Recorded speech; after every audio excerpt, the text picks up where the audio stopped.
Alors, donc, on avait donc vu et on avait conclu qu'Akadosh Baruch Hu, il attendait de nous des actions où il y avait dedans une marshava teora veyeshara, donc une pensée qui est pure et qui est droite, mais aussi en parallèle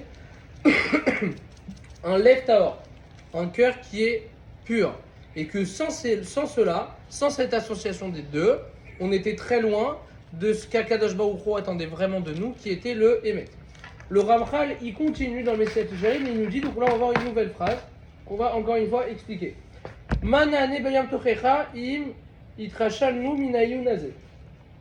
Ce qui veut dire, qu'est-ce qu'on va répondre le jour où on va nous reprocher des choses, donc le jour de notre jugement, après Me'avetrim Bezrat Hashem, qu'est-ce qu'on va répondre si jamais on a dénigré cet approfondissement-là?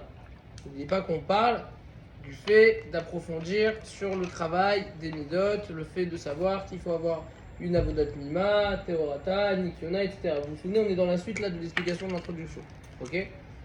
Et donc là, le Ramchal, il vient pas nous expliquer dans sa phrase qu'il vient de nous dire qu'est-ce qu'on va répondre le jour du jugement si on dénigrait le tikkun de nos midot, si on dénigrait la théora. Il ne nous parle pas non plus de tout ça. Par contre, il emploie le mot iyun, approfondissement. Il te dit, si jamais tu manques d'approfondissement, un homme qui se trouve dans un endroit où Chas v'Shalom, il y a un malade à côté de lui, et qu'il ne le soigne pas, on n'a rien à lui dire, Nachon. Il n'est pas médecin. Il n'est pas médecin, il ne peut pas l'aider. La seule chose qu'on pourrait lui dire, c'est quoi? Non, c'est pourquoi à l'avance tu n'as pas appris de la médecine pour que maintenant tu puisses le soigner. C'est le seul, peut-être moindre reproche que tu pourrais lui dire. C'est pas pourquoi tu ne l'as pas soigné. Parce que tu vas me répondre, je sais pas, j'ai pas appris. Donc le vrai problème il est quoi? Que tu n'as pas appris à l'avance pour savoir au moment T de le soigner. C'est un exemple. C'est pour t'expliquer que ici le problème n'a pas été l'action de pourquoi tu ne l'as pas soigné, mais pourquoi à l'avance tu n'as pas préparé et étudié pour savoir comment le soigner. C'est de cette façon que tu dois voir. Quand l'homme il arrivera, pourquoi il nous explique là? Quand l'homme il arrivera au Beit Din dans Bezrat Hashem, on ne pourra pas lui dire pourquoi tu n'as pas travaillé tes midot. Lama, qu'est-ce que tu vas répondre? Je sais pas, je les ai pas étudiés, je connais pas, je savais pas ce qu'il fallait faire. Et donc si je sais pas comment le faire, automatiquement je pourrai pas les réparer. Et donc le reproche qui lui sera fait au final sera pourquoi tu n'as pas approfondi. Vous comprenez? Donc on arrive donc au problème principal qui est le manque d'approfondissement. Et donc qu'est-ce qu'on répondra le jour du jugement si jamais on dénigre le iyun et non le kiyum, le fait de mettre en pratique. La mise en pratique ici on ne nous la reproche pas, on reproche ce qui se passe avant, ce qui t'amène à la mise en pratique, qui est l'approfondissement. Et donc s'il n'y a pas d'approfondissement, tu ne pourras jamais imaginer passer à l'action. C'est impossible. Ton action, elle sera faussée, elle ne comptera pas. Quelqu'un qui n'approfondit pas dans aucune des parties de la Torah, et regardez jusqu'à où ça va. Vous allez voir comment on s'en prend plein la tête quand même. Si jamais quelqu'un il n'approfondit pas du tout sur aucune des parties de la Torah, alors sur lui, il aura une via. Sur lui, il aura un reproche. Il aura une plainte sur lui. Pourquoi vraiment il n'a pas approfondi? Mais par contre, celui qui approfondit seulement une partie de la Torah, la dvia sur lui, elle sera encore plus grande. Ça sera quoi? Tu as déjà eu la force d'approfondir pour une partie et quoi? Tu n'as pas approfondi sur les autres parties? Encore jusqu'à où ça va? On vaut mieux ne rien faire. Vaut mieux rien faire que ça. Alors attends, c'est ce qu'il va te dire. Il va continuer. Tu peux pas le voir dans ce sens-là. Pourquoi? Et c'est là l'exemple qu'il te donne. Quelqu'un qui étudie et qui se décide dans l'année d'étudier seulement Masechet Souka. Donc toute l'année, toute sa vie, il étudie que Masechet Souka. Part du principe qu'il a personne autour de lui, personne lui a appris, il connaît rien. Mais il a étudié seulement Masechet Souka. Il arrive à Pessah, et Chas v'Shalom, qu'est-ce qu'il fait? Il mange du Chametz. Nachon? Pourquoi? Parce qu'il connaît pas la halachot. Il n'a pas étudié la halachot de Pessah. Et donc cette personne, lors du jugement, qu'est-ce qu'on va lui dire? Pourquoi tu as mangé du Chametz pendant Pessah? Qu'est-ce qu'il va répondre? Je connais pas, j'ai pas appris. Ce sera quoi la dvia sur lui? Ce serait quoi la plainte qu'il va y avoir sur lui? Pourquoi t'as pas appris? Non, mais pas seulement pourquoi t'as pas appris. Pourquoi t'as utilisé seulement ta force pour étudier dans Masechet Souka? T'as déjà eu la force d'étudier de Masechet Chazak? c'est bien. Mais tu peux pas donner toute ta force sur une seule chose seulement. Tu dois comprendre que chaque temps, chaque période, c'est halachot. Tout, tout événement qu'il y a dans ta vie vient avec ses halachot. Tu ne peux pas mettre toutes tes forces dans l'étude de seulement une chose. Ok. Et un homme qui approfondit seulement sur une chose, Akadosh Baruch Hu, il lui reprochera que Baruch Hashem, il t'a donné un moar, il t'a donné la force d'étudier, d'apprendre. Il va te dire pourquoi tu utilises cette force-là pour seulement une chose unique, pour seulement une seule petite chose. Ok. Donc là, on a compris que le problème, il est le manque de Iyun. Maintenant, la question, elle est comment j'arrive à ce Iyun-là? Comment j'approfondis? Ok. D'accord. Vous avez une idée un petit peu? Fadak, c'est bien. Là, il nous rapporte une phrase donc un peu plus longue, qu'on va encore une fois couper en plusieurs parties, et on va comprendre ce que le Ramchal il veut nous dire par rapport à chaque partie de la phrase. Ok? Donc je vais la lire une fois en hébreu, et après je vais vous la traduire. Ok? Essayez de comprendre, c'est pas des mots difficiles.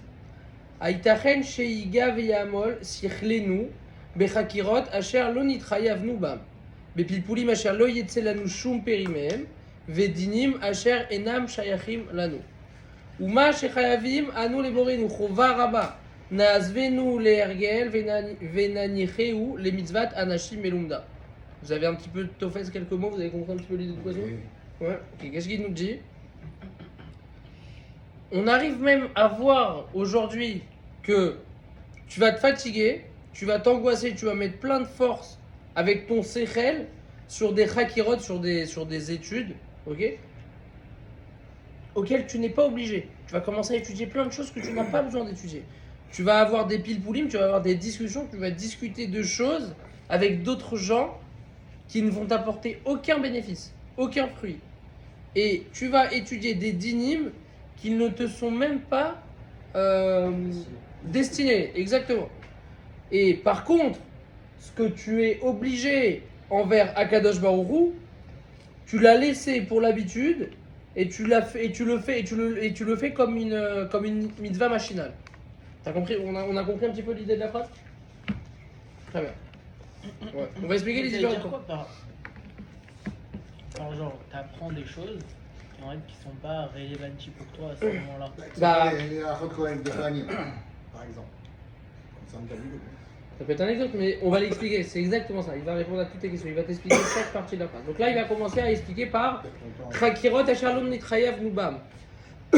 Des enquêtes, quelque chose que tu as étudié, sur quelque chose qui ne t'est pas destiné, sur quelque chose auquel tu n'es pas obligé. Il y a parfois des enquêtes, des analyses qui ne touchent pas du tout la halakha les maaseh. Tu vas étudier quelque chose qui, à la fin de cette étude, tu vas jamais arriver à une halakha les maaseh, à savoir qu'est-ce que tu dois faire, comment tu fais. Dans ma Sechet Sanhedrin, dans la Gemara, on nous parle de Ben Sorer ou Moré. Et qu'est-ce qu'ils nous disent là-bas? Exactement, Ben Sorer ou Moré. Lo haya ve lo atid liot ve lama nirta drosh ve kabel sachar. Ben Sorer ou Moré, vous savez ce que c'est Ben Sorer ou Moré? C'est un enfant exactement qui se rebelle, qui boit du vin, qui mange de la viande, etc. A priori, il est digne de mort. On doit le tuer. Ouais, exactement. Mais c'est jamais arrivé. Et donc c'est ça, c'est des lois qui te disent c'est jamais arrivé et ça n'arrivera jamais. Jamais arrivé qu'on le tue. Non, c'est jamais arrivé. On doit le tuer. Ah ouais. Ouais. On l'amène au Beddin, le père et la mère l'emmènent au Beddin pour le tuer. Ça m'est jamais arrivé, mais il y a eu plein d'ados qui se sont rebellés. Non, mais il faut toujours trouver une raison pour laquelle c'est pas un texte moral. Ouais. Il y a plein de conditions qu'il faut. Les critères, ils sont tellement Ouais. grands que c'est bien. Et donc la question elle est ok, d'accord. Bon, donc j'ai des halachot pour Ben Sorer ou Moré, mais la Torah on sait qu'elle est très avare en mots. Pourquoi ça a été écrit Ben Sorer ou Moré? C'est quoi? Qu'est-ce que tu dis la Gemara? Drosh Bekabel Sachar. Étudie-le et tu recevras une récompense. C'est pour ça que ça a été écrit, pour que tu l'étudies et que tu reçois une récompense. Ok? Donc si c'est comme ça, quand l'homme il a un safek dans les halachot de lait et de viande, et qu'il a un safek dans les halachot de Ben Sorer ou Moré, qu'est-ce qu'il doit étudier en premier? Un truc qu'ils utilisent tout le temps. D'accord? Exactement. N'oublie pas qu'on est en train d'expliquer des chakirot et l'on trayav nubam. Donc c'est de ça qu'on parle. C'est des choses tu dois comprendre c'est quoi la priorité des choses. La halakha, elle est aujourd'hui, regarde, on est dans Hanouka, il faut savoir que 30 jours avant la fête, la halakha, elle est qu'on doit étudier la halakha concernant la fête. Ok. Et c'est ramené même dans les Rishonim qu'il y a de cette halakha-là, du fait de savoir qu'il faut étudier la fête 30 jours avant, une nafkamina que si deux élèves ils viennent et ils questionnent le Rav pour une halakha lemaasé, un il pose sur la fête et l'autre il pose sur toute la Torah, il faut d'abord répondre à la question qui est sur la fête. C'est comme ça, il y a des ordres. Et Kal Vachomer, quand l'homme il a un safek lemaasé et qui va s'occuper des halakhot de Ben Sorer ou Moré, qu'il n'y a jamais eu et qu'il n'y aura jamais, et qu'on a compris que c'est juste là à être étudié pour recevoir un Sahara, alors bien sûr qu'il se trompe. Tu dois comprendre qu'il y a un ordre. C'est obligatoirement les choses qui t'amènent à la Khalema, c'est que tu dois mettre en priorité. Donc attention, bien sûr que Kadosh Baruch Hu, il veut qu'on étudie Ben Sorer ou Moré, ok? Il veut que tu reçoives un Sahara. Mais d'abord, l'homme, il doit étudier ce qui lui touche à la Khalema. C'est ça qu'il faut comprendre. Et on voit aussi souvent, aujourd'hui, il y a plein de gens qui vont dire ça me saoule d'étudier des cours d'Alaha. Je veux étudier des cours sur la Kabbalah et les secrets cachés, de trucs et de machin. Et tu vas voir les cours un petit peu mystiques comme ça, c'est blindé, il y a 2000 personnes. Mais tu vas voir qu'à la Khalimassé, il n'y a personne. Et la plupart des gens qui vont aller étudier des cours comme ça, je ne juge pas, mais c'est très possible qu'il y ait plein de gens dans ce cas-là qui t'arrêtent, ne sait pas comment faire Shabbat, ne sait pas comment faire les brachot, ne sait pas. Alors, on t'a dit, c'est pas mauvais que tu viennes étudier. Et tu dois comprendre que Bassor, en mal à saute. Tu vois, là, la Khalimassé. Il y a des événements qui se passent dans ta vie. Tous les vendredis soirs, il y a Shabbat. Tu dois savoir comment tu fais Shabbat. Tous les matins, il y a Shacharit. Tu dois savoir comment tu dois faire Shacharit. Tu dois savoir quel horaire tu dois faire Shema. Pareil pour Mincha. Il y a des halachot, ce que tu manges, les brachot, comment, quoi. Aïn malasot. Il y a des halachot, les massés, qui est obligé d'étudier. Akadosh Baruch Hu, il t'a donné un sechel. Et la force d'approfondir, c'est un don. Il faut comprendre qu'Akadosh Baruch Hu, il te l'a donné. Il a été gentil, il nous l'a donné. Il nous a donné cette force-là. La première chose qu'Akadosh Baruch Hu, il nous a demandé, c'est d'approfondir les choses les plus proches des actes. C'est ce qu'Akadosh Baruch Hu, il nous demande. Ce qui est le plus proche des actes. Quelqu'un qui a la force d'approfondir et qui l'utilise par exemple seulement pour les halachot qui touchent Kedoshim, étant donné que malheureusement aujourd'hui on n'a plus Mashiach et que Bezat Hashem même là tout de suite le Mashiach il va arriver, on va y aller, on sait qu'on va avoir ça halachot là. Mais Basof, tu peux pas commencer à étudier, à approfondir toute cette halachot là sans savoir aujourd'hui à quelle heure tu dois faire Arvi. Vous comprenez ou pas? D'accord? Très bien. Donc ça c'était pour la partie de les chakirot sur lesquels on n'est pas obligé. Donc ça répond un petit peu à ta question, d'accord? Ouais. Ok, maintenant, Bepilpouli, ma chère Loya Tsalanou Périmel. Des discussions futiles, des discussions auxquelles on n'a aucun bénéfice qui est sorti d'elle. Et des fois même, Kras Vesham, ça va plus, hein. Tu te chopes des accusateurs sur la tête, parce que tu as parlé de bêtises, tu as fait du Lachon Hara et tu as fait ci, tu as fait ça. D'accord? Péri, donc c'est quoi? Ça vient du mot Tolada, qui est un bénéfice, une conséquence. C'est quoi? Une halakha lemaasé. Un homme, il va étudier Shitat Rishonim. Ok, vous savez comment elle est faite la halakha. Il y a la Gemara, après ça a été expliqué par le tour, Bet Yosef, Mishnah Berurah, etc. Après les poskim. Ok, quelqu'un, il va étudier une Shita des Rishonim qui, Bassof, n'est même pas la halakha. Il n'y a rien. Mais tu vas commencer à rentrer dedans et des jours et des mois à approfondir. Bien sûr que Kadosh Baruch Hu, il est content de la discussion de Torah que tu as là-dessus. Bien sûr. Et celui qui ne s'intéresse pas à la Torah Kedusha, alors En Malasot, il ne pourra jamais s'élever et arriver bien dans la Avodat Hashem. Mais celui qui s'intéresse seulement aux choses concernant la Avodah et non à la Torah Kedusha, bien évidemment qu'il n'y arrivera pas non plus. Mais on doit comprendre que le juif, il doit être en équilibre tout le temps, à chaque fois. Il ne peut pas seulement accorder un approfondissement pour une chose. C'est pas possible. Donc bien sûr que la kavana ici du Ramchal, elle n'est pas que Chas Shalom, il dénigre l'étude de la Torah, c'est pas du tout ce que le Ramchal veut nous dire ici. Mais il vient juste nous dire que le problème, c'est de diriger toute notre force d'approfondissement en un seul point seulement. Vous avez compris? Très bien. Donc on doit prendre cette force et tout simplement la diviser.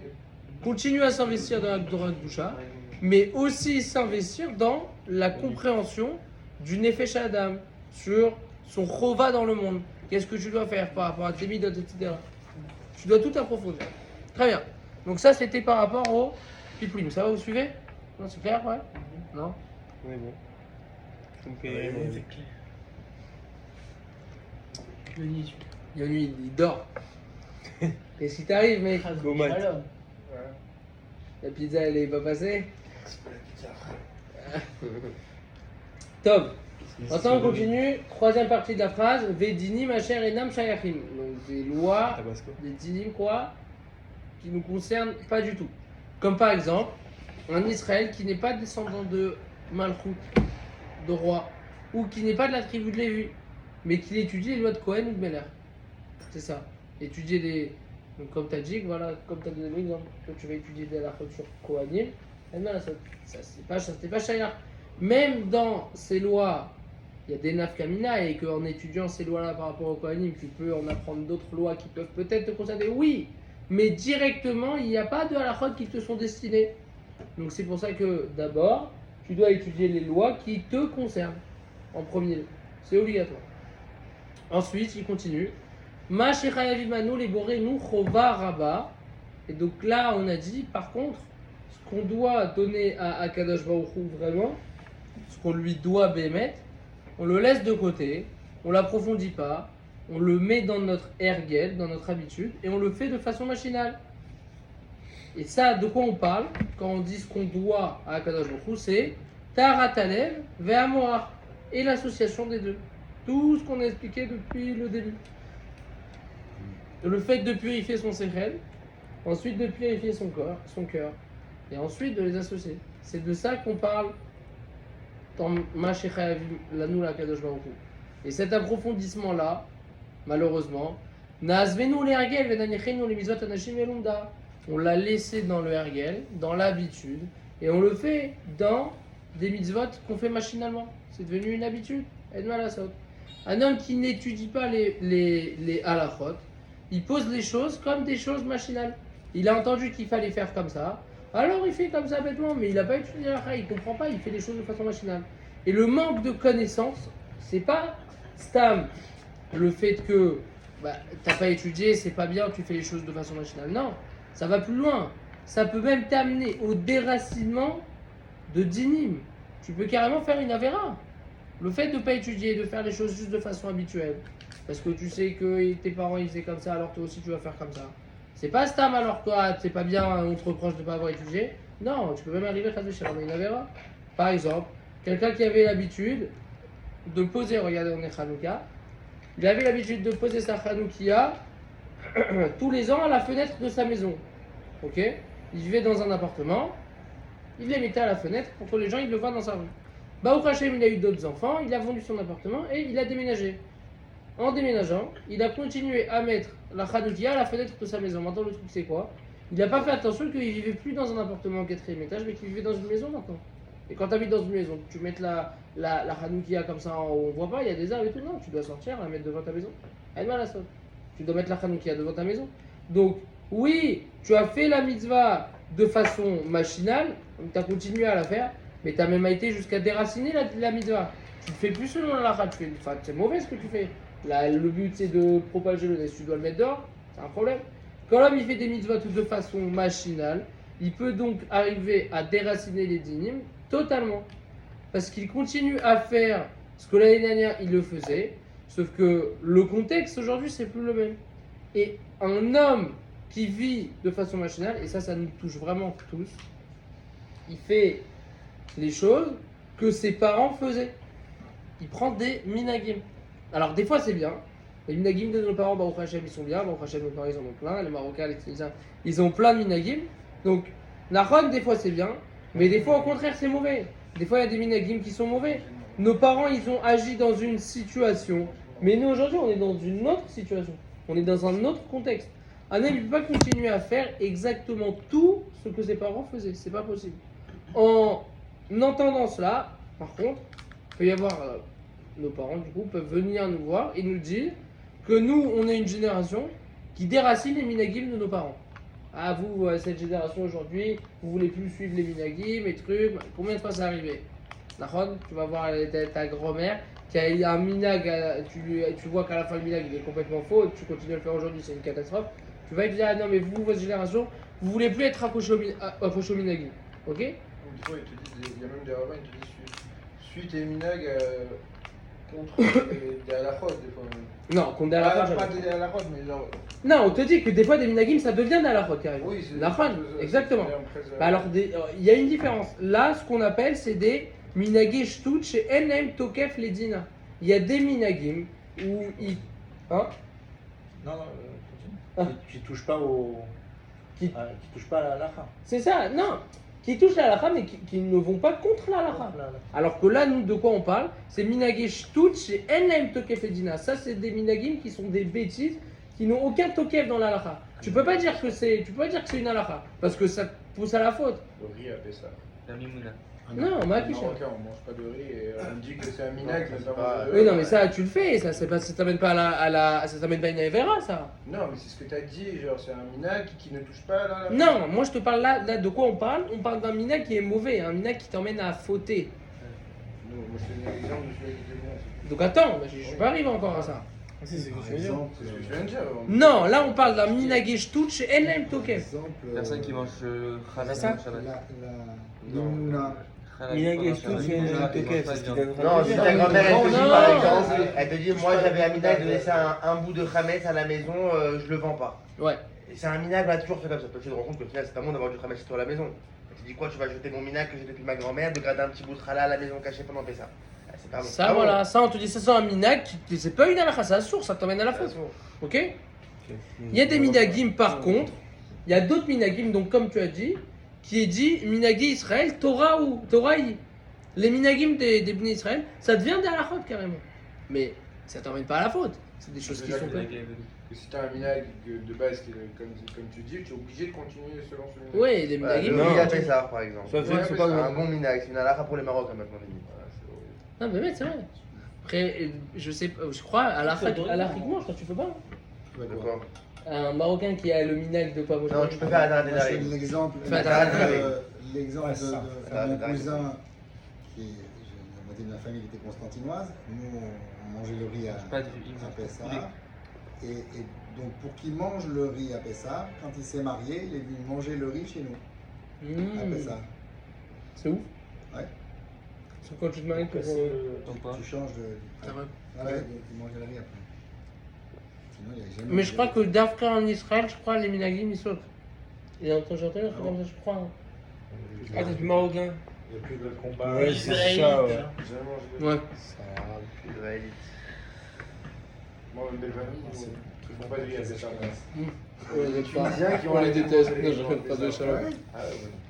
Quand je viens, ils font pas de riz. Oui, mais ils ont du riz. Quand moi je viens chez mes parents, par respect, parce que moi je mange pas de riz, pourquoi Ils font pas, mais ils en ont dans leur Oui, placard. ils Ah, en ont. ok, voilà. C'est pas arrêter de manger du riz pendant pas ça. Mais de toute façon, Calo, je pense dans tous les cas, c'est pareil, parce que dans le kitniot, ils mettent du riz. Donc, rien, moi j'ai pas tous les kitniotes, frère. Ils mangent pas de Minag, c'est pas kitniot. bon. Un minag shtout, c'est le truc. Ouais, non, ils mangent pas les kitniotes, les marocains. Non, pas le khumbo, non, je sais pas, t'achètes des clics qui écrit kitniot. Mais non, ils mangent des kitniotes. Ils mangent des kitniotes, les Marocains. Bien sûr t'inquiète qu'ils pas. mangent des kitniot, c'est les Rabat qui mangent pas kitniot. C'est Rabat qui mange pas les pas kitniot. du tout, il y a des marocains qui mangent pas les Il y kitniotes. en a des marmeries, mais en règle générale, ils mangent juste pas le riz. On est marmé. Alors, Mais ne pas manger de. Mais t'es Rabat, tu fais ça parce que Rabat, pas. Mais kitniot, c'est Rabat, kitniot, c'est Rabat. Je sais pas, moi je mange pas. Top. Bon, vous avez compris que donc il y a des minagim qui sont des bêtises, d'autres minagim qui vont selon le din. Il y a des minagim donc qui ont été créés par une personne qui a fait une action dans un certain contexte. Mais tu dois comprendre que toi aujourd'hui tu ne peux pas copier exactement les choses, tu dois adapter au contexte. Donc par exemple, quelqu'un, un Amaharetz qui connaît pas, qui est invité chez lui, vous l'invitez à Hanouka le 5e jour, vous allumez la Hanoukia, lui il voit que vous avez allumé, le lendemain il vient, il dit tiens j'ai envie de faire la même chose chez moi, il vient, il allume 5 bougies. C'est exactement la même chose. C'est exactement la même chose. On peut pas tout continuer. Quelqu'un qui comprend quel est le point de racine, il sait s'il peut continuer ou pas. Et regardez ce qu'il dit. Si c'est bien de le continuer, alors il faut le continuer. Il est obligé de le continuer. Ok? Comme il y a écrit, Velotitash Torah Timecha. Tu ne déracineras pas la Torah de tes parents. Ok? Ce qui est écrit dans Michelet. Mais on est obligé, mais pas tout ce que nos ancêtres avaient l'habitude de faire, sans qu'à voir. Si tu vois qu'il y a quelque chose qui te mène à un issou, elle m'a la saute. Tu peux pas le continuer. Il y a un problème. Donc si quelqu'un il se comporte de façon machinale, il peut arriver à déraciner le din à cause de minagim qui continue à faire. Petite Et donc, question. ouais, je vois. Imaginons, tu vois, t'as fait une minag lâche toute. Ok. Mais en fait, ta mère, elle vient te voir au campagne, elle dit ouais, genre, tu me respectes pas, en respectant pas ce minag.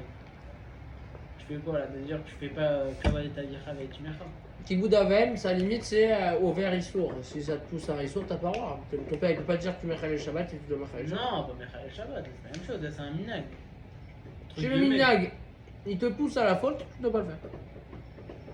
Pas de minag. C'est l'habitude de laisser les Shabbat. Un minac, Un minag qu'on a depuis long. comme une nutrie. Donc, C'est un et donc, minag. messieurs, c'est exactement la même chose avec le travail de la nefesh. Si un homme il a un comportement machinal sur le travail de Simidot, sur le travail de qu'est-ce que je dois face à Kadosh Baruch Hu, alors malheureusement il n'aura aucune chance d'avancer. C'est obligé donc d'étudier avec profondeur la façon d'obtenir de bonnes midot, de savoir comment les changer, et seulement après avoir étudié tout ça, on pourra Bezrat Hashem passer à l'action. Donc Bezrat Hashem, messieurs, la semaine prochaine on va commencer sur le Iyun dans la Ira, le fait d'avoir à approfondir dans la crainte d'Akadosh Baruch Hu. Chazak, messieurs. Courage, pas. J'en passe.